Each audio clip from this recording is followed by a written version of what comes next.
একপাশে টেবিলে সারি সারি খাবারের প্লেট আর অন্যদিকে চলছে হট্টগোল। এমন চিত্র দেখে প্রথম দেখায় যে কেউ ভাবতে পারে নিশ্চয় খাবার নিয়ে বরকনে দুপক্ষের মধ্যে ঝামেলা সৃষ্টি হয়েছে।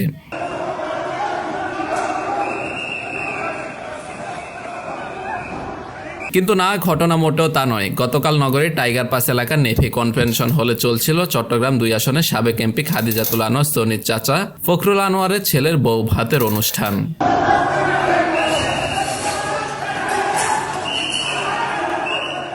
অনুষ্ঠানে সাবেক এমপি সনি ও নজিবুল বশর মাইজ ভান্ডারে উপস্থিত থাকার কথা সামাজিক যোগাযোগ মাধ্যমে ছড়িয়ে পড়লে সেখানে হাজির হয় বৈষম্য বিরোধী ছাত্র আন্দোলনের নেতাকর্মীরা। এ সময় তারা আমার ভাই কবরে, খুনি কেন বাইরে, এমন নানা স্লোগান দিতে থাকেন। পরে কমিউনিটি সেন্টারে ছেলের বউ ভাতের অনুষ্ঠানে চট্টগ্রাম উত্তর জেলা আওয়ামী লীগের সাবেক শিল্প বাণিজ্য বিষয়ক সম্পাদক ফখরুল আনোয়ারকে অবরুদ্ধ করে রাখেন বৈষম্য বিরোধী ছাত্র আন্দোলনের নেতাকর্মীরা। রাত 11:30টার দিকে খুলশী থানা পুলিশ তাকে অবরুদ্ধ অবস্থা থেকে আটক করে থানায় নিয়ে যায়।